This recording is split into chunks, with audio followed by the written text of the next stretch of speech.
High friends, welcome back to star drama. Last part உங்களுக்கு பிடிச்சிருந்துக்குன்னு நினைக்கிறேன். இன்னைக்கு நம்ம கிசில் கான்கால ட்ராமாவோட 9வது பார்ட் தான் பார்க்க போறோம். சீஃப் ஜுனைட் கிட்ட வேற ஒரு டாக்டரை பத்தி சொல்லிட்டு இருப்பாரு. மிஸ்டர் ஆர்கான் ரொம்ப திறமையானவர், உன்னை பத்தி அவருக்கு நல்லாவே தெரியும். அதோட உன் மேல அதிகப்படியான அன்பு வச்சிருக்காரு. அவரு பகீர்காயில படிச்சிருக்காரு, உனக்கு கண்டிப்பா அவரை பிடிக்கும்னு சொல்லுவாரு. அங்க இருக்கிற ஒரு பிக்சரை பார்த்துட்டு நீங்க தான் இதை மாட்டினீங்களான்னு கேட்பான். பாக்குறதுக்கு அழகா இருக்குல்லன்னு கேட்பாரு. அதுக்கு பதில் சொல்லாம இவன் பாட்டுக்கு பேசிட்டு இருப்பான். ஆர்கனோட பேஷண்ட் எல்லாருக்குமே சீக்கிரமா குணமாகறதுக்கு அல்லாஹ் உதவி பண்ணுவாரு. எங்க மேல அன்பு வச்சிருக்கிற எல்லார் மேலயும் நாங்களும் அன்பு வச்சிருப்போம். எங்களை பத்தி அவங்களுக்கு முழுசா தெரியாது, எங்களை பத்தி தெரியாதவங்களா இருந்தா எங்களுக்கு கம்ஃபர்டபுளா இருக்கும்னு சொல்லுவோம். சரிப்பா, இப்ப நம்ம என்ன பண்றதுன்னு கேட்பாரு. நெக்ஸ்ட் சீன்ல ஹேண்டியை காட்டுவாங்க. அவங்களுக்கே தெரியாம அவங்களோட இடத்துக்கு போயிட்டு அவங்களோட வாழ்க்கை எப்படி இருக்குன்னு நான் பாக்குறேன். இதை பத்தி அட்லீஸ்ட் 8 வாரத்துக்கு நம்ம ரிலீஸ் பண்ணலான்னு சொல்லுவா. ஹேண்டி, உன்னோட ஐடியா கிரேட்டா இருக்கு, ஆனா இது ரொம்ப ட்ரையா இருக்கு. இது மாதிரி உள்ளவங்க கிராமத்துல 1000 பேர் இருப்பாங்க, நீ யார பத்தி பேசிட்டு இருக்கன்னு கேட்பாரு. ஃபேன்ஸுக்காக நாம இதை பண்ணலாம்லன்னு கேட்பா. நீ என்னமா சொல்லிட்டு இருக்க? இதெல்லாம் வச்சுக்கிட்டு நாம இப்படி நியூஸ் எழுத முடியும்? எந்த ஒரு டாக்குமெண்ட்ஸும் இல்லாம இதை பத்தி நீ பேசிட்டு இருக்க. 2 போட்டோ ரிலீஸ் பண்றதால இதெல்லாம் சென்சேஷன் ஆகாதுன்னு சொல்லுவாரு. ஆனா இது ரொம்ப முக்கியமானது. கம்மி வயசுல உள்ள ஒரு பொண்ணுக்கு அவங்க கல்யாணம் பண்ணி வைக்க பாக்குறாங்க. அதோட அந்த பொண்ணோட அம்மாவோட விருப்பத்துக்கு எதிராக தான் இது எல்லாத்தையும் பண்ணிட்டு இருக்காங்கன்னு சொல்லுவா. இதுல ஏதோ பிரச்சனை இருக்கிற மாதிரி தான் தெரியுது, நான் உன்னை நம்புறேன். கான்ட்ராக்டை ரெடி பண்ணுன்னு சொல்லுவாரு. இந்த நியூஸை ரிலீஸ் பண்றதுக்கு ஒத்துக்கிட்டாரு. ஆண்டிக்கு ரொம்ப சந்தோஷமா இருக்கும், தாங்கிக்கிட்டே பேசுவா. அப்புறம் பிரதர், நான் ரொம்ப நாளா வேலை பார்க்கவே இல்லை, எனக்கு அட்வான்ஸா கொஞ்சம் பணம் கொடுக்குறீங்களான்னு கேட்பா. நான் தான் உன்னை நம்புறேன்னு சொல்லிட்டேன்ல, அந்த பொண்ணுகிட்ட டீட்டெயில்ஸை கொடுத்துட்டு பணம் வாங்கிட்டு போன்னு சொல்லுவாரு. ஆண்டிக்கு இன்னும் சந்தோஷமா இருக்கும், கண்டிப்பா நீங்க ரீக்ரியேட் பண்ண மாட்டீங்கன்னு சொல்லிட்டு போகலான்னு பாப்பா. அப்புறம் ஹேண்டி, இதுக்காக நான் என்னோட அம்மாவை சமாதானப்படுத்த வேண்டியது இருக்கு, இதை நீ ஞாபகம் வச்சுக்கோன்னு சொல்லுவாரு. உடனே ஹேண்டியோட முகம் மாறிடும், சோகமா கிளம்பிடுவா. நைம்லோடலாம் இறக்கிட்டு வருவாரு. என்ன நீங்க லேட்டா வந்திருக்கீங்கன்னு ஆரிஃப் கேட்பான். ஜுனைடும் சினிப்பும் மீட் பண்ணிட்டாங்கன்னு ரொம்ப பெருமையா சொல்லிட்டு இருப்பாரு. இப்படிதான் நடக்கணும்னு இருந்திருக்கு, வாங்க நம்ம லோட எடுத்து வைக்கலான்னு சொல்லுவான். நான் அந்த ஏரியால இன்னொரு பாக்ஸை கொடுக்க வேண்டியது இருக்கு, இந்த முறை நான் கொடுத்துட்றேன்னு சொல்லுவாரு. என்ன கேட்பான். லாஸ்ட் டைம் நாங்க போனப்ப ஒரு ஆக்சிடென்ட் ஆகிடுச்சு, அவங்க நடந்துக்கிறது எனக்கு சுத்தமாவே பிடிக்கல, ஒரு ஏழை பையனை அடிச்சாங்க. அப்பவே ஒரு பார்சல் அவங்க கிட்ட கொடுக்கலான்னு நினைச்சேன், ஆனா என்னால கொடுக்க முடியலன்னு சொல்லுவாரு. ஆரிஃப் இதெல்லாம் கேட்டு ஷக் ஆயிடுவான். நம்மளோட ஆளுங்க மேல யாரு கை வச்சது? இதை பத்தி நான் கேள்விப்படவே இல்லை, இந்த லிஸ்ட்ல அவங்களோட பேர் இருக்கான்னு பார்த்து சொல்லுங்கன்னு சொல்லுவான். ஒரு லேடி அவங்க பையன் கூட இருந்தாங்க, அவங்களோட பேரு இதுல இருக்காதுன்னு சொல்லுவாரு. அப்ப நீங்க அவங்களுக்கு எதுவும் கொடுக்க கூடாது, இந்த லிஸ்ட்ல பேரு இல்லைன்னா அவங்களுக்கு நீங்க கொடுக்க கூடாதுன்னு சொல்லுவான். ஆரிஃப், நான் உங்ககிட்ட ஒரே ஒரு விஷயத்த மட்டும் தான் கேட்கிறேன், நானும் ஏழை தான், அதனால எனக்கு அவங்கள பத்தி புரியுதுன்னு சொல்லுவாரு. நாங்க தான் உங்ககிட்ட ஏற்கனவே சொல்லிட்டோம்ல, லிஸ்ட்ல இல்லைன்னா நீங்க இதை பண்ணக்கூடாதுன்னு சொல்லுவான். ஆமா, நான் எதுக்காக உங்ககிட்ட இது எல்லாத்தையும் சொல்லிட்டு இருக்கேன், நான் சாடி ஹுடாய் கிட்ட இதை பத்தி சொல்றேன், கண்டிப்பா அவரு புரிஞ்சுக்குவாரு, நீ எதுவும் கவலைப்படாதுன்னு சொல்லுவாரு. நயமிங்க பாருங்க, நீங்க விருப்பப்பட்ட மாதிரி எப்போ வேணாலும் சாடி ஹுடாயிய பார்க்க கூடாதுன்னு சொல்லுவான். ஆரிஃப், இது வாழ்க்கை, எல்லாரோட விதியும் அல்லாவோட விருப்பப்படி தான் இருக்கும்னு சொல்லுவாரு. ஒருவேளை அப்படிலாம் நடந்துச்சுன்னா யாருக்கும் கெட்டது நடக்காது, நான் சொல்றத புரிஞ்சுக்கோங்க. எட்ரிஸ்க்கு என்ன நடந்துச்சுன்னு நீங்க தான் பாத்தீங்கல்லன்னு சொல்லிட்டு போயிட்டு திரும்ப வந்து பேசுவான். பார்சல் எல்லாத்தையும் டெலிவரி பண்ணிட்டு பட்டர் வாங்கிட்டு போய் பேக்கரியில கொடுங்க. அப்படியே பேக்கரியில இருந்து வரும்போது உங்களோட பொண்ணையும் உங்களோட ஒய்ஃபையும் கூட்டிட்டு வந்துருங்கன்னு சொல்லுவான். நமக்கு ஆரிஃப் இப்படிலாம் பேசுறது சுத்தமாவே பிடிக்காது. காலிங் பெல் சவுண்டு கேட்கவும் அம்மா வருவாங்க. நான் போயிட்டு பாக்குறேன்னு சொல்லிட்டு 11th கதவை திறப்பாரு. ஜுனைத் தான் வந்திருப்பான். அஸ்ஸலாமு அலைக்கும்னு சொல்லுவான். அலைக்கும் சலாம். ஜுனைத், நீ வருவன்னு நான் எதிர்பார்க்கவே இல்லை, நீ சொன்ன மாதிரியே சர்ப்ரைஸ் நடந்துட்டு என்னோட வீட்டை எப்படி கண்டுபிடிச்சேன்னு கேட்பாரு. நான் போல்டா இங்க வந்ததுக்கு என்ன மன்னிச்சிருங்க, நீங்க ரேரா தான் பேஷண்ட்டை வீட்டுல வச்சு பார்ப்பீங்கன்னு ஹாஸ்பிட்டல்ல சொன்னாங்கன்னு சொல்லுவான். யாரு சொன்னான்னு கேட்பாரு. நீங்க பொய் சொல்லுவீங்களான்னு கேட்பான். இல்லப்பா, இதுக்கு முன்னாடி நான் பேஷண்ட்டை வீட்டுல வச்சு பார்த்துட்டு இருந்தேன், என்னோட அப்பாவுக்கு உடம்பு சரியில்லாம போனதுக்கு அப்புறம் வீட்டுல வச்சு நான் பேஷண்ட்டை பாக்குறது இல்லைன்னு சொல்லுவாரு. உங்க அப்பா கிட்ட ஹலோ சொல்லிட்டு அப்படியே அவருக்காக ப்ரே பண்றோன்னு சொல்லுவான். அன்பார்ச்சுனேட்லி என்னோட அப்பா இப்ப யாரையும் பாக்குறது இல்லைன்னு சொல்லி அவாய்ட் பண்ணிடுவாரு. ஜுனைடோட பிரேயரை ஏத்துக்காம இருக்கிறதுக்கு உங்களுக்கு உரிமை கிடையாதுன்னு பக்கத்துல உள்ளவன் சொல்லுவான். ஜுனைடுக்கு கோவம் வர ஆரம்பிச்சிடும். அவனோட கன்னத்துல அரைஞ்சிட்டு பேசுவான். என்ன தைரியம் தான் நீ இப்படிலாம் பேசிருப்பன்னு கேட்பான். ஜுனைட், நீ இப்படிலாம் பண்ணக்கூடாது வான்னு சொல்லி உள்ள கூட்டிட்டு வந்துருவாரு. மற்றவங்களோட உரிமையை பற்றி பேசுறதுக்காக நீங்க வரல, பார்த்து நடந்துக்கோன்னு சொல்லி உள்ளே வந்ததுக்கு அப்புறமும் கத்துவான். சுனைடோட குரலை கேட்டதுமே சினைப்பு பயந்துருவா. அது யாருன்னு தாத்தா கேட்பாங்க. சுனைட் தான் இங்கே வந்திருக்கான், அவன் இங்கே என்ன பண்ணிட்டு இருக்கான்னு கேட்பா. என்னோட பையன் தான் அவனுக்கு ட்ரீட்மெண்ட் கொடுத்துக்கிட்டு இருந்தான், எப்படி வீட்டை கண்டுபிடிச்சான்னு எனக்கு தெரியலன்னு சொல்லுவாரு. ஒருவேளை அவன் எங்களை பார்த்துட்டா என்ன பண்றதுன்னு கேட்பா. உடனே கதவை க்ளோஸ் பண்ணுன்னு சொல்லுவாரு. அம்மான்னு கேட்பா. உடனே கதவை க்ளோஸ் பண்ணிட்டு நீ வான்னு சொல்லுவாரு. சுனைட் நீ அமைதியா இருன்னு சமாதானப்படுத்தி உள்ள கூட்டு வருவாரு. அம்மா பார்த்துக்கிட்டு இருப்பாங்க. சுனைட் வரப்போறது தெரிஞ்சதுமே ஒளிஞ்சுக்குவாங்க. சுனைட் கிச்சனை பார்த்துட்டு பேசுவான். போருக்கோட ஸ்மெல் ரொம்ப நல்லா இருக்குன்னு சொல்லுவான். டைம் கிடைச்சா நான் அவனுக்கு கொடுக்குறேன் வான்னு சொல்லி கூட்டிட்டு போயிடுவாரு. அம்மாவுக்கு கொஞ்ச நேரத்துல உயிர் போய் உயிர் வந்துடும். லெவன் சுனைட ரூம்குள்ள கூட்டிட்டு போனதுமே அம்மா மாடிக்கு ஓடி வருவாங்க. அம்மா ரூம்குள்ள வந்ததுமே என்னாச்சு, எதுக்காக அவன் வந்தான்னு தாத்தா கேட்பாங்க. அங்கிள் லெவன்ட் தான் சுனைடோட டாக்டர்னு செனப் சொல்லவும், என்னது அவனுக்கு உடம்பு சரியில்லையான்னு கேட்பாங்க. லெவன்ட்டுக்கு தான் இதை பத்தி தெரியும்னு தாத்தா சொல்லுவாங்க. சீக்கிரமா வாமா நம்ம கிளம்பலான்னு அம்மா சொல்லுவாங்க. செனப் நீ புக் எடுத்துக்கோ, உனக்கான டாஸ்கை நீயே தேர்ந்தெடுத்துக்கோன்னு சொல்லுவாரு. லெவன் சுனைட அவரோட ஸ்டடி ரூமுக்கு தான் கூட்டு வந்திருப்பாரு. அவன் பாட்டுக்கு சுத்தி இருக்கிற போட்டோஸ் பெயிண்டிங்ஸ் எல்லாத்தையும் பார்த்துட்டு இருப்பான். சுனைட் நீ வருவன்னு நான் சுத்தமாவே எதிர்பார்க்கல, ஆனா இது சர்ப்ரைஸா தான் எனக்கு இருக்கு. நாம பேச வேண்டியது நிறைய இருக்கு, நீ வந்ததும் நல்லதுதான். எதுக்காக கோவப்பட்டேன்னு கேட்பாரு. சும்மான்னு சொல்லுவான். அதுக்குன்னு பகல் நேரத்துல நீ இப்படி சண்டை போடுவியான்னு கேட்பாரு. வாழ்க்கையில என்ன நடக்கும்னு உங்களால புரிஞ்சுக்க முடியாதுன்னு சொல்லுவான். இதை நினைச்சு நீ எப்படி ஃபீல் பண்ற, இதை உன்னால தடுக்க முடியாதான்னு கேட்பாரு. அவங்களால இதுல எதுவும் பண்ண முடியாது, எல்லாரும் அகாவோட குழந்தைங்கன்னு சொல்லுவான். ஆனா ஆரம்பத்துல இது எல்லாமே அகாவால கிரியேட் ஆகலையான்னு கேட்பாரு. ஒருவேளை அடுத்து உள்ளவங்க இது எல்லாத்தையும் கிரியேட் பண்ணிருக்கத்தான வாய்ப்பு இருக்கு. நாங்க காரணம் இல்லாம யாரையும் நம்ப மாட்டோம். ஒருவேளை அவன் என்கிட்ட அற வாங்காம இருந்திருந்தா, மேபி அவன் என்னை கோவப்படுத்தாம இருந்திருந்தா இப்ப இங்க நான் உட்காந்துருக்க மாட்டேன். ஒருவேளை அவங்க என்னை அழிக்கிறதுக்கான வாய்ப்பு இருக்குன்னு சொல்லுவான். அந்த அளவுக்குலாம் சொல்ல முடியாது, ஆனா உன்னை இந்த நிலைமையில பார்க்கும்போது எனக்கு புரியுதுன்னு சொல்லுவாரு. மேபி இதனால பெருசா ஏதோ அடுத்து நடக்கிறதுக்கான வாய்ப்பு இருக்குன்னு சொல்லுவான். கொஞ்சம் வெளிப்படையா இதை பத்தி சொல்றியான்னு கேட்பாரு. ஒருத்தவன் எல்லாருக்கும் முன்னாடி தான் இருக்கிறதா நினைச்சான்னா அது அவனுக்கு ரொம்ப அதிகம்னு சொல்லுவான்.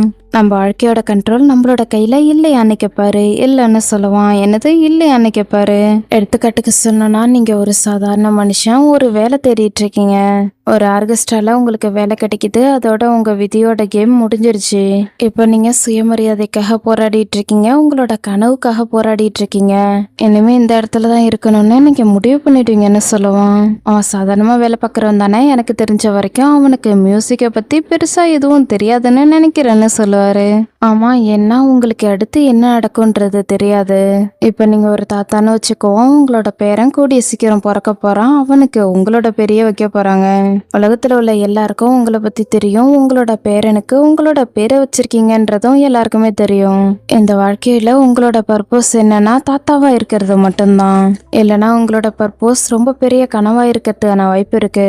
கடைசியில பார்த்தோன்னா இதுல எந்த ஒரு அர்த்தமும் இல்லைன்னு சொல்லுவான். லெவன்ட்டுக்கு இவன் சொல்றதெல்லாம் கேட்டு சிரிப்பு தான் வரும். கேட்கறதுக்கு நல்லா இருக்கு, ஆனா இதுல இறக்க குணம் இல்லாத மாதிரி இருக்குன்னு சொல்லுவாரு. என்னைக்குப்பா, ஏன்னா அந்த குழந்தையோட அம்மாவுக்கு தன்னோட பையன் தான் டார்கெட்னு தெரிஞ்சா தனக்கோ தன்னோட குழந்தைக்கோ ஏதாவது ஆகிறதுக்கான வாய்ப்பு இருக்குன்னு அவங்களுக்கு தெரியும். அப்படி நடக்கிறதுக்கு அவங்க விட மாட்டாங்க. இப்ப நீ கேட்ட கேள்வி மாதிரி தான், ஒருவேளை பிறந்ததுக்கு அப்புறம் தன்னோட பேரன் தன்னை மாதிரியே இருக்கணும்னு அவரு நினைச்சாருன்னா கண்டிப்பா நிறைய விஷயங்கள் மாறதுக்கான வாய்ப்பு இருக்குன்னு சொல்லுவாரு. அப்படி நடந்தா எல்லாமே நாசமாகிடும்னு சொல்லுவான். அப்படிப்பட்ட உலகத்தை என்னால இமேஜின் பண்ணி கூட பார்க்க முடியாதுன்னு சொல்லுவாரு. என்னோட அம்மா கிட்ட நீ ஒரு ஆண் குழந்தைய பெத்து கொடுக்கணும், அவனோட பேரு சுனைடுன்னு சொன்னாங்கன்னு சொல்லுவான். யாருன்னு கேட்பாரு. எனக்கு தெரியாது, இது எல்லாத்தையும் நான் என்னோட கனவுல தான் பார்த்தேன். நீ உன்னோட வாழ்க்கைய சாக்ரிஃபைஸ் பண்ணி தான் ஆகணும், உன்னை நாங்க இதுக்காக தான் கிரியேட் பண்ணோம்னு சொல்லுவான். இதெல்லாம் உன்னோட அம்மா சொன்னாங்களான்னு கேட்பாரு. என்னோட சித்தப்பா தான் சொன்னாங்க, என்னோட அம்மாவை எனக்கு ஞாபகம் இல்லைன்னு சொல்லுவான். உனக்கு அவங்கள ஞாபகப்படுத்தி பார்க்கணும்னு தோணுதான்னு கேட்பாரு. சுனைடுக்கு இப்போ ஒரு ஃப்ளாஷ்பேக் ஞாபகம் வரும். அவனோட அம்மா கையை பிடிச்சி கூட்டு போய்கிட்டு இருப்பாங்க. இவன் பின்னாடி திரும்பி பார்த்துக்கிட்டே போய்கிட்டு இருப்பான். அவங்களோட முகம் மட்டும் ஞாபகம் வராது, இவனை எங்கேயோ கூட்டிட்டு போற மாதிரி தெரியும். அம்மாவோட முகம் ஞாபகம் இல்லையேன்னு கஷ்டமா தான் இருக்கும், இருந்தாலும் தன்னோட சோகத்தை வெளிப்படுத்தாம பேசுவான். அவங்களோட முகம் எனக்கு ஞாபகம் வரணும்னு அல்லாஹ் விருப்பப்பட்டா கண்டிப்பா எனக்கு ஞாபகம் வரும்னு சொல்லுவான். உனக்கு அம்மாவை பத்தி என்ன ஞாபகம் இருக்குன்னு கேட்பாரு. எனக்கு அதை பத்தி பேசுறதுக்கு விருப்பம் இல்லை, இப்ப அதை பத்தி பேசுறதுக்கு எனக்கு விருப்பம் இல்லைன்னு சொல்லுவான். சரி எடுப்பா, உன்னோட குடும்பத்துல யாரு கூட நீ ரொம்ப க்ளோஸா இருப்ப, யாரு கூட நீ நேரத்தை செலவிடுவேன்னு கேட்பாரு. எனக்காக தெருவுல வெயிட் பண்ணிட்டு இருக்காங்கன்னு சொல்லுவான். உன்னோட சொந்தக்காரங்களான்னு கேட்பாரு. இல்ல, ஆனா இவங்கள விட அவரு என் மேல அதிகப்படியான அன்பு வச்சிருக்காருன்னு சொல்லுவான். குடும்பத்தை பத்தி சொல்லிட்டு இருக்கியா, உன்னோட தாத்தா, உன்னோட சித்தப்பா, இல்லனா உன்னோட கசினை பத்தி சொல்லிட்டு இருக்கியான்னு கேட்பாரு. கசின் வேற ஒரு பிளான் பண்ணிட்டு இருக்கா, ஆனா ஃப்ரெண்ட்லியா கிடையாதுன்னு சொல்லுவான். ஃப்ரெண்ட்ஷிப்பை தவிர்த்து அவங்க வேற ஏதாவது பிளான் வச்சிருக்காங்கன்னு நினைக்கிறியா, என்ன பிளான்னு கேட்பாரு. எனக்கு தெரியாது, அதோட இந்த மாதிரியான கண்டிஷன்ல எனக்கு சுத்தமாவே தெரியாதுன்னு சொல்லுவான். ரிலேஷன்ஷிப் நம்மளோட ஹெல்த்துக்கான ஒரு முக்கியமான காம்போனண்டா இருக்கு, குடும்பம் தான் ரொம்ப முக்கியமானதுன்னு சொல்லுவாரு. அப்ப எல்லாருக்குமே இது அதிகப்படியா கிடைக்கிறதான வாய்ப்பு இருக்குன்னு சொல்லுவான். சிலர் தனக்கான புது குடும்பத்தை உருவாக்கி ஏற்கனவே தன்னோட குடும்பத்துல பண்ண மிஸ்டேக்கை சரி பண்ண ட்ரை பண்ணுவாங்க. இதுல சில பேர் மட்டும்தான் சக்சஸ் ஆகிறதான வாய்ப்பு இருக்கு. சில பேருக்கு அவங்களுக்கு முன்னாடி இருந்த வாழ்க்கையை விட இந்த முறை வாழ்க்கை ரொம்ப கஷ்டமா இருக்கிறதான வாய்ப்பு இருக்கு. ஒருத்தவங்க அவங்களோட முன்னாடி வாழ்க்கையில கஷ்டப்பட்டாங்கன்றதாக ஃபியூச்சர்லயும் கஷ்டப்படுவாங்கன்னு சொல்ல முடியாது. பாரு, என் பெட்டஃபாவோட தாத்தா கூட மியூசிஷியன் தான்னு சொல்லுவாரு. இவர் சொல்றதெல்லாம் கேட்டு சுனைடுக்கு சிரிப்பு வரும். கொஞ்ச நேரத்திலேயே சிரிப்பை கண்ட்ரோல் பண்ணிடுவான். சுனைடு, உனக்காக நான் கொஞ்சம் மெடிசின் எழுதி தரேன், இதனால உன்னோட கவலை கொஞ்சம் குறையறதுக்கான வாய்ப்பு இருக்குன்னு சொல்லுவாரு. என்ன நீங்க சரி பண்ணிடுவீங்களான்னு கேட்பான். கொஞ்சம் கொஞ்சமா சரி பண்ணிடலான்னு சொல்லுவாரு. செனிப் அம்மா கிட்ட அங்கிள் லெவன் சைக்காட்ரிஸ்டான்னு கேட்பா.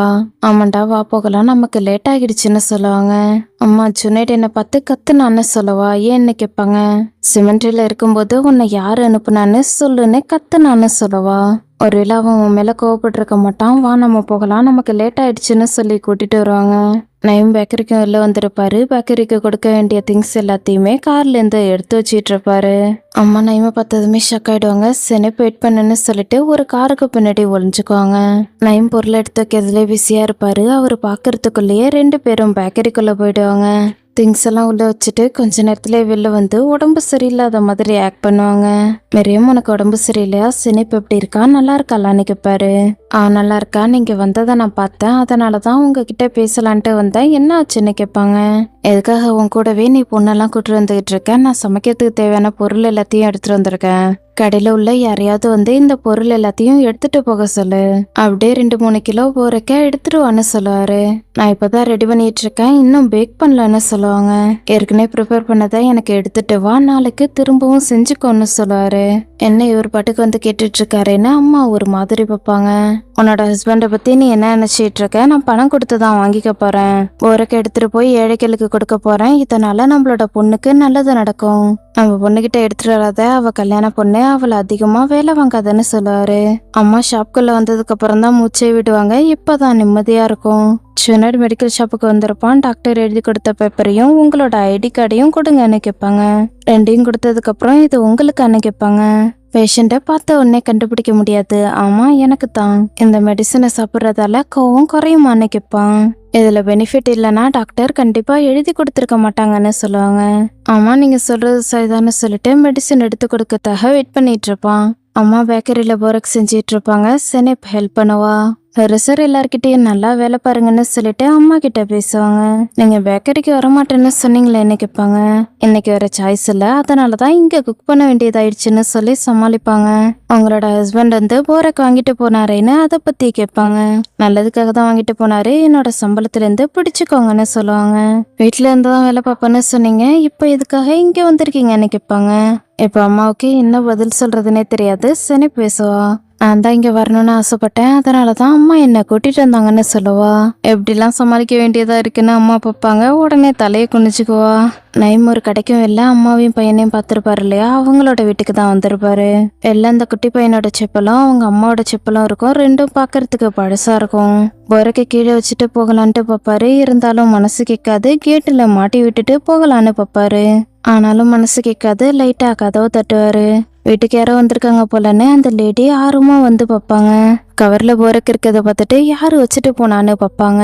நயம் தூரத்துல போய்கிட்டு இருப்பாரு. பையன் வரவும் அவங்கிட்ட பேசுவாங்க. செல்லம், நான் உனக்காக போருக்கு வாங்கிட்டு வந்திருக்கேன், வா நம்ம சேர்ந்து சாப்பிடலான்னு சொல்லுவாங்க. நயம் தூரத்துல போவாரு. அவரையே பார்த்துட்டு இருப்பாங்க. நம்மளோட பையனுக்காக வாங்கி கொடுத்துருக்காருன்னு பார்த்துட்டு இருப்பாங்க. செல்லம், நல்லா சாப்பிட்றா, உனக்காக நான் என்ன வேணாலும் பண்ணுவேன், என்ன வேணாலும் பண்ணுவேன்னு சொல்லுவாங்க. சின்னாடி கண்ணாடிக்கு முன்னாடி நின்றுட்டு இருப்பான். சின்ன வயசுல அவனோட அம்மா கூட இருந்ததுதான் ஞாபகம் வரும். சின்ன வயசுல அவனோட முகம் எப்படி இருந்ததோ அதே மாதிரியே கண்ணாடியில தெரியும். 11th எழுதி கொடுத்த மாத்திரையே சாப்பிடலான்ட்டு பார்ப்பான். சாடி உள்ள வந்துருவாரு. உடனே மாத்திரையை ஒழிச்சு வச்சுக்குவான். நீங்க மட்டும் என்ன பாக்குறதுக்கு வரலனா நானே உங்களை பாக்குறதுக்காக வந்திருப்பேன்னு சொல்லுவான். சாடிக்கு ஒண்ணுமே புரியாது. ஏன்னு கேட்பாரு. நீங்க எந்த காரணத்துக்காக வந்திருக்கீங்களோ அதே காரணத்துக்காக தான் நானும் உங்களை பாக்குறதுக்காக வரலான்னு நினைச்சேன்னு சொல்லுவான். நீ டாக்டர் லெவன்ட்ட பக்கத்தாக போனில, ஏதாவது உனக்கு உதவியா இருந்துச்சான்னு கேட்பாரு. என்ன சிமெண்ட்ரில பார்த்ததுக்கு அப்புறம் ஆரிஃப் உங்ககிட்ட என்ன சொன்னா, உங்களை பாக்குறதுக்காக தானே வந்தான்னு கேட்பான். எங்க பாருப்பா, உனக்கு எதிராக நான் எதுவும் பண்ண மாட்டேன்னு சொல்லுவாரு. இல்ல, எனக்கு தெரியும் உங்களோட விருப்பம் என்னன்றது எனக்கு தெரியும், நீங்க எதுவும் கவலைப்படாதீங்க. அதோட எனக்கு புரியுது, நான் சின்ன பிள்ளையா இருந்தது முடிஞ்சிருச்சு. ராபர்ட் சொன்ன மாதிரியே இதுதான் நான் கல்யாணம் பண்ணிக்கிறதான சரியான நேரம்னு சொல்லுவான். எங்க பாருப்பா, நீ இதை பண்றதால கண்டிப்பா நல்லது நடக்கும். நீ இதுக்கப்புறம் பெட்டர் ஆகிடுவ, என்ன மட்டும் நம்பு. நீ என்னோட சிங்கண்டா, இதுக்கப்புறம் நீ என்ன விருப்பப்படுறியோ அது எல்லாமே நடக்கும்னு சொல்லுவாரு. அப்பா அவங்க கிட்ட இன்னைக்கே முடிவு பண்ண சொல்லிடலாம், மிஸ்டர் நஷீர் கிட்ட பர்மிஷன் வாங்கிடலான்னு சொல்லுவான். சாடி ஷாக் ஆயிடுவாரு. இன்னைக்கு நைட்டே வான்னு கேட்பாரு. இதுக்கப்புறம் நான் என்ன விருப்பப்படுறேனோ அது மட்டும்தான் நடக்கும்னு நீங்க தானே சொன்னீங்கன்னு கேட்பான். சொன்னாயிட் அல்லா தான் உன்னை பிளஸ் பண்ணணும், ஆரிஃப் கிட்ட சொல்லி எல்லாத்தையும் ரெடி பண்ண சொல்றேன், அவங்க வந்துருவாங்க, எல்லாமே இதுக்கப்புறம் சரியாகிடும்னு சொல்லுவாரு. அவங்களுக்கு என்ன விருப்பம்ன்றது உங்களுக்கு தான் நல்லா தெரியும்ல, ஃபெய்சாவையும் வர சொல்லுங்கன்னு சொல்லுவான். என்னது ஃபெய்சாவான்னு கேட்பாரு. ஆமா, ஃபெய்சாவையும் வர சொல்லுங்கன்னு சொல்லுவான். உடனே கிளம்பிடுவாரு. சாடி போனதுக்கு அப்புறம் உடனே டேப்லெட்டை சாப்பிட்டுருவான். ஹஸ்னா கிச்சன்ல இருப்பாங்க. ஃபெய்சா வந்து பேசுவா. அம்மா, ஜுனைடு அப்பாவும் மத்தவங்க எல்லாரையும் கேதர் பண்றாங்க, நான் பொண்ணுங்க எல்லாரையும் கேதர் பண்றேன். அவர் நம்மள பாத்துட்டு இருக்காரு, உங்களுக்கு தான் நல்லா தெரியும்ல, ஸ்டூடெண்ட்ஸ் எப்பவுமே நம்மள பார்த்துதான் இன்ஸ்பயர் ஆவாங்கன்னு சொல்லுவா. சரிம்மா, உன்னோட யோசனை நல்லா இருக்கு, நான் உன்னோட அப்பா கிட்ட இத பத்தி பேசுறேன்னு சொல்லுவாங்க. ஒரு லேடி வந்து பேசுவாங்க. சாடி உங்ககிட்ட ஒன்னு சொல்ல சொன்னாரு, ஜுனைடு எல்லாரையும் கேதர் பண்ண சொல்லியிருக்காருன்னு சொல்லவும் ஃபெய்சாவுக்கு ஹாப்பியா இருக்கும். அம்மா அம்மான்னு சொல்லி பயங்கரமா உணர்ச்சி வசப்பட்டு இருப்பா. அல்லாதான் பிளஸ் பண்ணணும், அல்லாதான் பிளஸ் பண்ணணும், எல்லாரும் சீக்கிரமா ப்ரிப்பேர் பண்ணுங்க, எல்லாரும் உங்களோட விஸ்ட கொடுங்க, அடுத்து என்ன பண்ணணும்னு நான் உங்ககிட்ட சொல்றேன்னு சொல்லிட்டு ஃபெய்சா நீ வீட்டுக்கு போயிட்டு சீக்கிரமா ரெடி ஆகுன்னு சொல்லுவாங்க. சரிமான்னு சொல்லுவா. அம்மாவுக்கும் பொண்ணுக்கும் ரொம்ப சந்தோஷமா இருக்கும். சாடி ஆரிஃப் கிட்ட நயமோட ஃபேமிலி எங்கன்னு கேட்பாரு. அவங்க பேக்கரியில தான் இருப்பாங்கன்னு சொல்லுவான். நயமுக்கு கால் பண்ணி பேக்கரிக்கு போக சொல்லு, அவர்கிட்ட நான் கொஞ்சம் பேச வேண்டியது இருக்குன்னு சொல்லுவாரு. சரி, நான் உடனே கால் பண்றேன்னு சொல்லிட்டு ஆரிஃப் போயிடுவான். சாடிக்கு ஒரு மாதிரி யோசனையா தான் இருக்கும். அடுத்து என்ன பண்ண போறாங்க, எதுக்காக இப்படிலாம் பிளான் பண்ணிட்டு இருக்காங்கன்னு சுத்தமாவே நமக்கு தெரியாது. மிரா ஸ்கூல்ல இருப்பா. நீ எப்படி இருக்கன்னு ஜான் கேட்பான். டேய், நீ என்ன பயமுறுத்துட்டன்னு சொல்லுவா. என் கூட வான்னு சொல்லுவான். எங்கன்னு கேட்பா. தனியா கூட்டிட்டு வந்து என்கிட்ட கொடு, எங்க இருக்குன்னு கேட்பான். உனக்கு என்ன பைத்தியம் பிடிச்சிட்டா, உன்கிட்ட இல்லையான்னு கேட்பா. என்ன நீ விளையாண்டுட்டு இருக்கியா, உன்கிட்ட இல்லைன்னா என்ன அர்த்தம்னு கேட்பான். பணம் கொடுத்தாதான் கிடைக்கும்ன்ற மாதிரி காமெடி பண்ணிட்டு இருப்பா. உடனே சுவர்ல ஒரே அடி அடிப்பான். மிரா பயந்துருவா. நீ என்ன பண்ணிட்டு இருக்கன்னு கேட்பா. எனக்கு இப்பவே வேணும், உடனே கொடுன்னு கேட்பான். என்னால கொடுக்க முடியாதுன்னு சொல்லுவா. உடனே பேக்ல தேட ஆரம்பிச்சிருவான். டேய், நீ என்ன பண்ணிட்டு இருக்க, கொஞ்ச நேரம் அமைதியா இருன்னு சொல்லுவா. அமைதியா இருன்னு சொல்லிட்டு இவளோட பேக்ல இருந்து பணத்தையும் போனையும் எடுத்துக்கிட்டு சிம்மு மட்டும் கொடுப்பான். என்னோட போன் எங்கன்னு கேட்பா. வீட்டுல நீ இன்னொரு போன் வச்சிருக்கல, அந்த போன்ல இந்த சிம்ம போட்டுக்கோ, நான் இந்த போனை விற்க போறேன், ஏதாவது ஆனிச்சுன்னா உன்னோட அப்பா கிட்ட நான் சொல்லிடுவேன், நான் உனக்கு கால் பண்ற வரைக்கும் வெயிட் பண்ணுன்னு சொல்லிட்டு இவன் பாட்டுக்கு மிரட்டிட்டு கிளம்பிடுவான். மிரா பயந்துருவா. அப்பாவுக்கு மட்டும் தெரிஞ்சதுன்னா அவ்வளவுதான்ற மாதிரி ரியாக்ஷன் கொடுத்துட்டு இருப்பா. சாடி ஹுரசரை பக்கத்தாக வந்திருப்பாரு. என்னாச்சு, செக் பண்றதுக்காக வந்திருக்கீங்களான்னு கேட்பாங்க. நீங்க என்ன பேசிட்டு இருக்கீங்க, முர்ஷித் அவரோட ஆளுங்களை எப்பவுமே நம்புவாரு, நான் எதை நினைச்சும் கவலைப்படணுன்ற அவசியம் கிடையாதுன்னு சொல்லுவாரு. எஃப்என்டியோட உண்மையான பேரு முர்ஷித், ஆனா எல்லாரும் அவரை எஃப்என்டின்னு தான் சொல்லுவாங்க.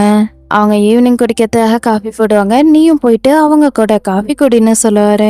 ஹஸ்னா மேல கோவமா இருக்கா, அதனால நான் அங்க போக மாட்டேன்னு சொல்லுவாங்க. இது ஜுனைடோட கல்யாணம் சம்பந்தப்பட்டது, அதுக்காக தான் எல்லாரையுமே வர சொல்லியிருக்கோம். எல்லாரும் வரத்துக்கு முன்னாடி நீ வந்திருக்கணும்னு சொல்லுவாரு. ஜுனைட் யார கல்யாணம் பண்ணிக்க போறான்னு கேட்பாங்க. மரியமையும் அவங்களோட பொண்ணையும் வர சொல்லுன்னு சொல்லுவாரு. உடனே ஒரு மாதிரி பார்த்துட்டு கிளம்பிடுவாங்க. கொஞ்ச நேரத்திலேயே ஆரிஃப் நைமை கூட்டிட்டு வருவாரு. ஹுரசர் அம்மாவையும் பொண்ணையும் கூட்டிட்டு வருவாங்க. மிஸ்ஸஸ் மரியம் எப்படி இருக்கீங்கன்னு கேட்பாரு. அல்லா முடிச்சுட்டு ரொம்ப வருஷம் வாழ வைக்கணும்னு சொல்லுவாங்க. நீ எப்படிமா இருக்குன்னு சினிப் கிட்ட கேட்பாரு. அல்லாவுக்கு தான் நன்றி சொல்லணும்னு சொல்லுவா. இன்னைக்கு நைட் பார்ட்டியை ஜுனைட் தான் நடத்த போறான், நீங்களும் ரெடியாகி வந்துருங்கன்னு சொல்லுவாரு. நைமுக்கு சந்தோஷமா இருக்கும். அம்மாவுக்கு தலையில இடியே விழுந்த மாதிரி இருக்கும். ஆரிஃப் இவர் சொல்றதெல்லாம் கேட்டு ஷாக் ஆகி பார்த்துட்டு இருப்பான். ஹுரசருக்கும் இப்பதான் தெரியும். ப்ரிப்பரேஷனா ஆரம்பிங்கன்னு சொல்லுவாரு. அம்மா சினிப்பை கூட்டிட்டு கிளம்பிடுவாங்க. நயம் போனதுக்கு அப்புறம் ஆரிஃபை கூப்பிடுவாரு. அவங்களுக்கு கொஞ்சம் ட்ரெஸ் வாங்கி கொடு, அவங்கள ரெடியாக சொல்லுன்னு சொல்லுவாரு. இந்த விஷயத்த பத்தி ஹாஸ்னா என்ன சொன்னாங்கன்னு ஹுரசர் கேட்பாங்க. ஜுனைட் என்கிட்ட இன்னைக்கு தான் சொன்னான், அதுவும் இப்பதான் என்கிட்ட சொன்னான். ஹாஸ்னா கிட்ட இத பத்தி எதுவும் சொல்லாத, எல்லாருமே ஃபங்க்ஷனுக்கு கண்டிப்பா வந்தாகணும், நீயும் வரணும்னு ஜுனைட் தான் சொன்னான், கண்டிப்பா வந்துருன்னு சொல்லுவாரு. ஆரிஃப் இவங்க 3 பேரையும் வீட்டுல டிராப் பண்ணிட்டு உங்களுக்கான ட்ரெஸ்ஸை ப்ரிப்பேர் பண்ண வேண்டியது இருக்கு, என் கூட வாங்கன்னு கூப்பிடுவான். நீங்க வீட்லயே வெயிட் பண்ணுங்கன்னு சொல்லிட்டு ஆரிஃப் கூட கிளம்பிடுவாரு. அம்மாவுக்கு பயங்கர டென்ஷனா இருக்கும். வீட்டுக்குள்ள வந்ததுமே உட்காந்துருவாங்க. அம்மா இதுக்கு என்ன அர்த்தம், என்ன ஆச்சுன்னு கேட்பா. இவங்க பாட்டுக்கு கண்டுக்காம உட்காந்துருப்பாங்க. சினிப் என்னாச்சுன்னு கேட்பாங்க. அம்மா இதுக்கு என்ன அர்த்தம்னு கேட்பா. சினிப் என்னோட செல்லம் இங்கேயே வெயிட் பண்ணுன்னு சொல்லிட்டு வெளில போயிடுவாங்க. அம்மா இதுக்காக இப்ப வெளில போறாங்கன்னு பாத்துட்டு இருப்பா. என்ன நடக்குதுன்னு சினிப்க்கு சுத்தமாவே புரியாது. அம்மா ஜுனைட பக்கத்துல தான் வந்திருப்பாங்க. ஜுனைடோட ரூம்க்கு வெளில ஒருத்தர் இருப்பாரு. ஜுனைட கொஞ்சம் கூப்பிடுறீங்களா, நான் கொஞ்சம் முக்கியமான விஷயத்த பத்தி பேச வேண்டியது இருக்குன்னு சொல்லுவாங்க. அவரு பிஸியா இருக்காருன்னு இவன் பாட்டுக்கு திரும்ப திரும்ப சொல்லிட்டு இருப்பான். அம்மா பொறுமையா எழுந்துருவாங்க. ஜுனைட் ஜுனைடுன்னு சொல்லி கத்த ஆரம்பிச்சிருவாங்க. ஜுனைட் டேப்லெட் சாப்பிட்டதால நல்லா தூங்கிட்டு இருப்பான். இவங்க கத்துறது அவனுக்கு சுத்தமாவே கேட்காது. இங்க பாருங்க, நீங்க பண்றது தப்பு, இப்படி எல்லாம் பண்ணிட்டு இருக்காதீங்கன்னு சொல்லுவான். ஜுனைட் தயவு செய்து புரிஞ்சுக்கோ, நான் பாவம் பண்ணிட்டு இருக்கேன்னு எனக்கு நல்லாவே தெரியுது. ஆனா நீ என்ன பனிஷ்மெண்ட் கொடுத்தாலும் அதை ஏத்துக்கிறதுக்கு நான் தயாரா இருக்கேன். நீ இப்படி எல்லாம் பண்ணக்கூடாதுன்னு சொல்லி இவங்க பாட்டுக்கு கத்திக்கிட்டே இருப்பாங்க. நைம் அதுக்குள்ளே வந்துடுறாரு. வான்னு சொல்லி வீட்டுக்கு கூட்டு வந்து பேசுவாரு. நீ இதுக்கு நடுவுல குறுக்க வரணும்னு நினைக்கிறியா, இத நினைச்சு உனக்கு கொஞ்சம் கூட கஷ்டமா இல்லையா, அல்லா மேல கூட உனக்கு பயம் இல்லையான்னு கேட்பாரு. அப்பா என்ன ஆச்சுன்னு சினிப் கேட்பா. சினிப்பை ரூம்குள்ள அனுப்பிட்டு மிரியம் கிட்ட பேசுவாரு. நைம் இங்க பாருங்க, என்னால இதை ஏத்துக்க முடியாது, சினிப் இன்னும் சின்ன பிள்ளைன்னு சொல்லுவாங்க. நீ யாரு, நீ என்ன பண்ணக்கூடாதுன்னு எதுவுமே உனக்கு தெரியல, எல்லாம் என்னோட தப்பு தான். உன்னை கிராமத்திலே விட்டுட்டு நாங்க மட்டும் இங்க வந்திருக்கணும். நம்மளோட பொண்ணு அவனுக்கு பக்கத்துல இருந்தா நம்ம 2 பேரும் சந்தோஷமா இருக்கலான்னு நான் நினைச்சேன், நான் மனுஷனா இருக்கலான்னு நினைச்சேன்னு சொல்லி கத்திக்கிட்டே இருப்பாரு. அவளுக்கு இத பத்தி சுத்தமாவே தெரியாது. நான் உங்ககிட்ட கெஞ்சி கேக்குறேன், நான் அவங்க கிட்ட பேசி அவங்களோட மனச மாத்துறேன்னு சொல்லுவாங்க. இங்க பாரு, நீ என்ன பைத்தியக்காரனா ஆக்காத, நம்மளோட பொண்ணை நீ ப்ரிப்பேர் பண்ணுன்னு நான் உங்ககிட்ட சொன்னேன். ஆனா நீ அவ கூட இல்லாம எனக்கு நம்பிக்கை துரோகம் பண்ண பார்த்துட்ட. இன்னைக்கு அவங்க நம்ம கிட்ட நம்மளோட பொண்ணை கேட்பாங்க. இன்னைக்கு நம்ம அங்க போய் தான் ஆகணும். ஒருவேளை நம்ம போகலன்னா நம்மளோட கதை முடிஞ்சிருச்சுன்னு அர்த்தம். அடுத்து நம்ம 3 பேரையுமே மலையில கொண்டு போய் விட்டுருவாங்க. நான் சொல்றது புரியுதான்னு கேட்பாரு. நான் சொல்றத புரிஞ்சுக்கோங்க, எனக்கு பயமா இருக்கு, சினிப்புமே பயந்துருவான்னு சொல்லுவாங்க. இதுல அவ பயப்படுறதுக்கு என்ன இருக்கு, அந்த குடும்பத்தை அவ தான் ஏற்கனவே பாத்துருக்கால, இது மாதிரி குடும்பத்தை பார்த்து யாருமே பயப்பட மாட்டாங்கன்னு சொல்லுவாரு. தயவு செய்து நான் சொல்றத புரிஞ்சுக்கோங்க, அவங்கள வெயிட் பண்ண சொல்லுங்க. கண்டிப்பா நாம நம்மளோட பொண்ணை வேற யாருக்கும் கொடுக்க போறது இல்ல, அவ வளர வரைக்கும் கொஞ்சமாவது அவங்கள வெயிட் பண்ண சொல்லுங்கன்னு சொல்லுவாங்க. வெயிட் பண்ணுன்னு சொல்லிட்டு ரூம்குள்ள வந்து எதையோ எடுத்துக்கிட்டு கிளம்புவாரு. அப்பா போனதுக்கு அப்புறம் கீழே ஒரு பேப்பர் கிடக்கும். அந்த பேப்பரை எடுத்து எதையோ எழுத ஆரம்பிப்பா. நீ என்ன வெயிட் பண்ண சொல்றியா, அவங்க உனக்காக வெயிட் பண்ணுவாங்களா என்ன, இந்த போட்டோவை பாரு, இவர் யாருன்னு உனக்கு தெரியுமா, இவரு நம்மளோட பொண்ணை கல்யாணம் பண்ணிக்கணும்னு நினைக்கிறாரு. ஒருவேளை நம்ம இங்க இருந்து போயிட்டோம்னா கண்டிப்பா நம்மளோட பொண்ணை நான் இவருக்கு கல்யாணம் பண்ணி வச்சிருவேன். நல்லா பாரு, இவரோட போட்டோவை நல்லா பாரு, இதுக்கப்புறம் நீ இதுக்குள்ள இன்டர்ஃபியர் ஆகாத, ஒருவேளை நீ மட்டும் குறுக்க வந்தீன்னா கண்டிப்பா நம்மளோட பொண்ணை நான் இவருக்கு கல்யாணம் பண்ணி வச்சிருவேன்னு சொல்லிட்டு கிளம்பிடுவாரு. அம்மாவால இவங்க பண்றது எதையும் ஏத்துக்க முடியாது, அழுதுகிட்டே இருப்பாங்க. பொண்ணுகிட்ட ட்ரெஸ்ஸை கொடுத்து இந்த ட்ரெஸ்ஸை போட்டுக்கோன்னு சொல்லுவாரு. சென்னை பயந்து போய் இவரை பார்த்துட்டு இருப்பா. உட்கார வச்சுட்டு பேசுவாரு. அப்பா எல்லாத்தையும் உனக்காக தான் பண்றேன், உன்னோட நல்லதுக்கு நல்லதுக்காக தான் பண்றேன். உனக்கு கல்யாணம் ஆக போகுது. இதுக்கப்புறம் நீ நல்ல பிள்ளையா நடந்துக்கணும். அல்லாவோட இருப்பத்தோட நீ சொன்னிட சந்தோஷமா பாத்துக்கணும். இங்க பாருமா, நீ எதுக்கும் பயப்படாத. நீ என்னோட சின்ன பொண்ணுன்னு சொல்லுவாரு. சின்ன பொண்ணுன்னு சொல்லிட்டு இவர் பாட்டுக்கு கல்யாணம் பண்ணி வைக்க பாக்குறாரு. செனிப்பால இதெல்லாம் ஏத்துக்கவே முடியல. சாடி ஹுரசர் கிட்ட பேசுவாரு. இத பத்தி நீ ஹாஸ்னா கிட்ட பேசினா நல்லா இருக்கும்னு சொல்லி அனுப்பிவிடுவாரு. ஒரு ஹாஸ்னாவை பக்கத்தாக வருவாங்க. மாஷா அல்லான்னு சொல்லுவாங்க. நீங்க என்ன சொல்லிட்டு இருக்கீங்க? நான் இன்னும் ரெடியாகவே இல்லை. என்ன பண்றது, இது எங்களோட லக்கியான நாள்னு சொல்லி ரொம்ப சந்தோஷப்பட்டுட்டு இருப்பாங்க. ஜுனைட் மேல உனக்கு இந்த அளவுக்கு பாசமா, இதை பார்க்கும்போது என்னோட கண்ணுல தண்ணி வர ஆரம்பிக்குதுன்னு சொல்லுவாங்க. ஆமா, அவனை நினைச்சோம் என்னோட பொண்ணை நினைச்சோம் எனக்கு ரொம்ப ஹாப்பியா இருக்குன்னு சொல்லுவாங்க. ஒரு சருக்கு இதெல்லாம் கேட்கும்போது ஷாக்கிங்கா இருக்கும். என்னது உன்னோட பொண்ணான்னு கேட்பாங்க. ஃபேஸாவை பத்தி தான் சொல்லிட்டு இருக்கேன்னு சொல்லவும் ஹுரசருக்கு எல்லாமே புரிஞ்சிடும். சீக்கிரமா ரெடியாகி எல்லாரும் வந்ததுக்கு அப்புறம் நீ மட்டும் லாஸ்டா வந்துட போறேன்னு சொல்லுவாங்க. சரி நான் கிளம்புறேன்னு சொல்லிட்டு ஹாஸ்னா ஹாப்பியா கிளம்ப ஆரம்பிப்பாங்க. என்ன நடக்க போகுதுன்னு தெரியாம ஹாஸ்னா ஹாப்பியா இருக்கிறத பார்க்கும்போது ஹுரசருக்கு சிரிப்பு தான் வரும். அம்மாவுக்கு விருப்பம் இல்லைன்னாலுமே செனிப்பை ரெடி பண்ணிட்டு இருப்பாங்க. செனிப்புக்கு ரொம்ப கஷ்டமா இருக்கும். அழுதுகிட்டே நின்றுட்டு இருப்பா. ஃபேஸா ஹாப்பியா ரெடியாகி வந்து கண்ணாடியில தன்னோட முகத்தை பார்த்துட்டு இருப்பா. ஜுனைட் எப்போதும் போல கால்மா ரெடி ஆகிட்டு இருப்பான். ஜுனைட் கூட இருக்கிறவங்க அவனுக்கு கோட்டை போட்டு விடுவாங்க. அம்மா செனிப்புக்கு கோட் போட்டு விடுவாங்க. ஃபேஸாவும் ஹாஸ்னாவும் ரொம்ப ஹாப்பியா இருப்பாங்க. சின்ன வயசுலயே தன்னோட பொண்ணுக்கு கல்யாணம் பண்ணி வைக்க போறாங்கன்றத அம்மாவால சுத்தமா ஏத்துக்க முடியாது. செனிப்புக்கு ரொம்ப கஷ்டமா இருக்கும். அம்மாவோட முகத்தையே பார்த்துட்டு இருப்பா. நைமுக்கு ஹாப்பியா தான் இருக்கும். பொண்ணை சந்தோஷமா பார்த்துட்டு இருப்பாரு. ஜுனைட் ரெடி ஆனதுக்கு அப்புறம் ப்ரே பண்ணிட்டு இருப்பான். ஒருவேளை கல்யாணம் ஆனதுக்கு அப்புறம் தன்னோட ப்ராப்ளம் தீருன்றதாக கல்யாணம் பண்ணிக்க போறானா என்னன்னு தெரியல. மீரா வீட்டுக்கு வந்ததுமே இன்னொரு போன்ல சிம்ம போட்டு ஆன் பண்ணுவா. உடனே ஜான் கிட்ட இருந்து கால் வரும். கால் அட்டன் பண்ணதுமே என்ன காலை இப்பதான் அட்டன் பண்ணுவியான்னு கத்தி கேட்பான். நான் இப்பதான் சிம்ம போட்டு ஆன் பண்ணேன், அதனால தானே சொல்லுவா. 2 மணி நேரமா நான் உனக்கு கால் பண்ணிட்டு இருக்கேன். நான் உன்கிட்ட கொடுத்ததை இப்பவே என்கிட்ட கொடு, உடனே எனக்கு வேணும்னு சொல்லுவான். நான் உனக்கு நாளைக்கு தரேன்னு சொல்லுவா. ஆனா இவன் கண்டுக்கவே மாட்டான். இன்னைக்கே இப்பவே எனக்கு வேணும்னு சொல்லுவான்.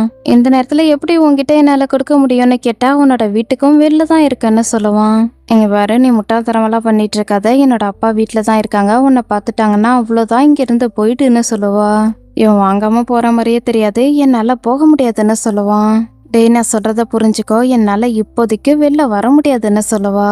அப்ப நீ ஏதாவது பண்ணு, ஜன்னல் வழியா தூக்கி போட்டுரு, ஓகேவான்னு சொல்லிட்டு காலை கட் பண்ணிடுவான். மீரா அப்பாவுக்கு தெரியாம சைலண்டா வெளில போகலான்னு பாப்பா. அப்பா போன்ல பேசிட்டு இருப்பாரு.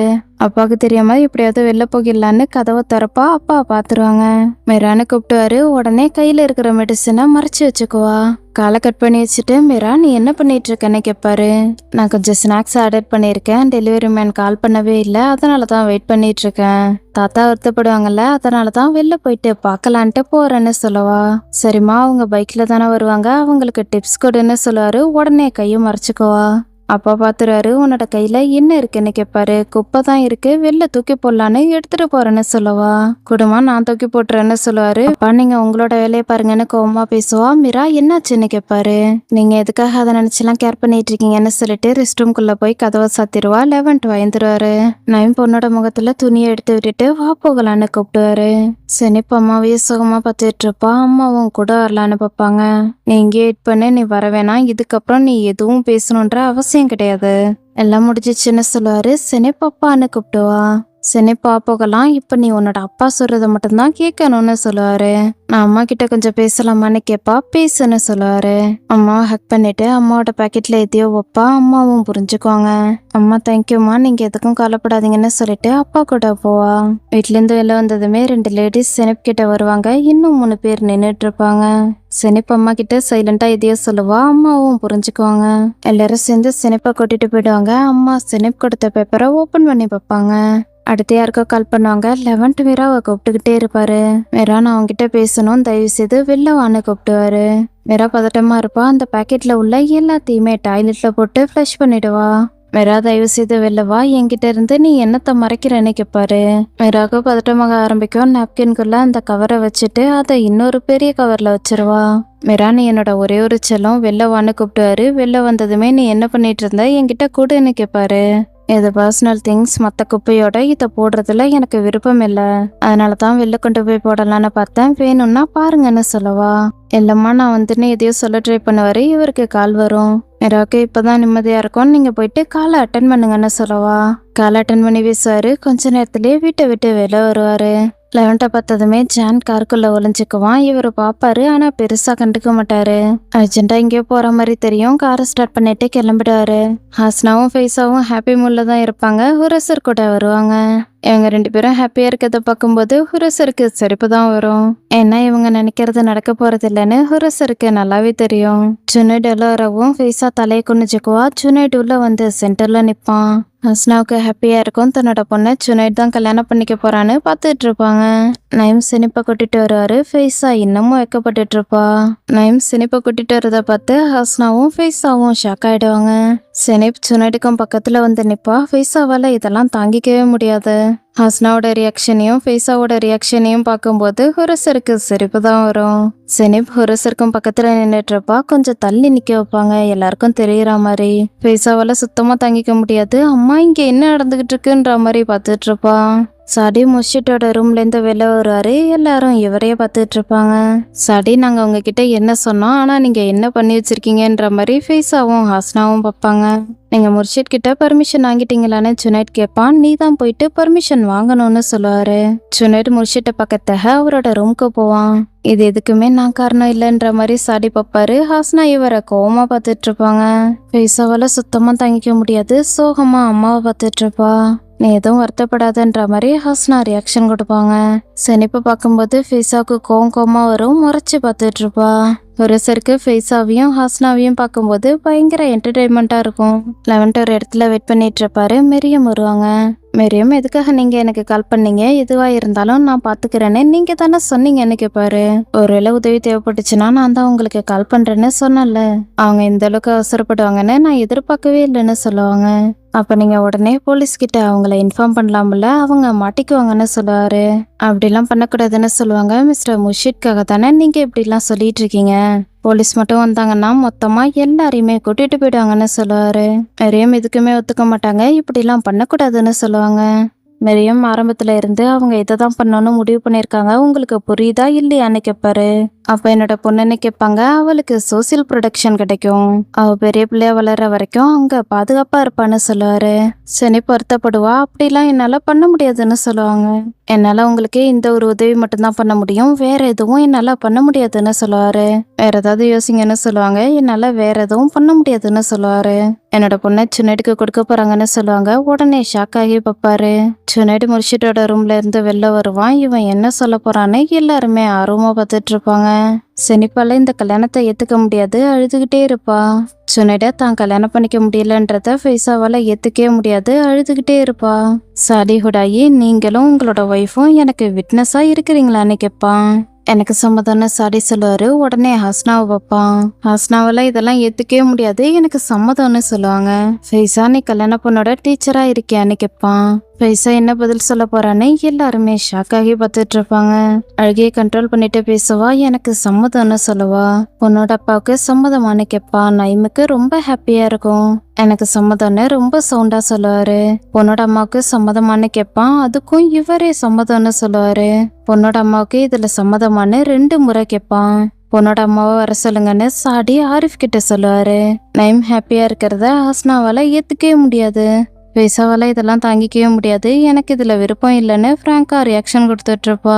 ஒரு சார் சுனைடியும் சினிப்பையும் பார்த்துட்டு இருப்பாங்க. இவங்களை பார்க்கும்போது அவங்களுக்கு நல்ல பேரா தான் தெரியும். எல்லாரும் மெரியம்காக வெயிட் பண்ணிட்டு இருப்பாங்க. கொஞ்ச நேரத்திலே மெரியம் வருவாங்க.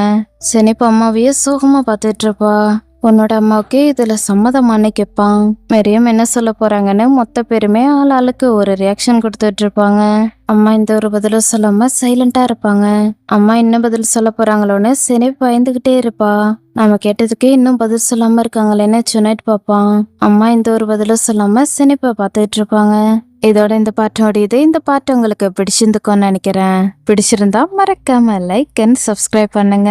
நெக்ஸ்ட் பார்ட்ல நான் உங்களை மீட் பண்றேன். Until then, bye. Thanks for watching.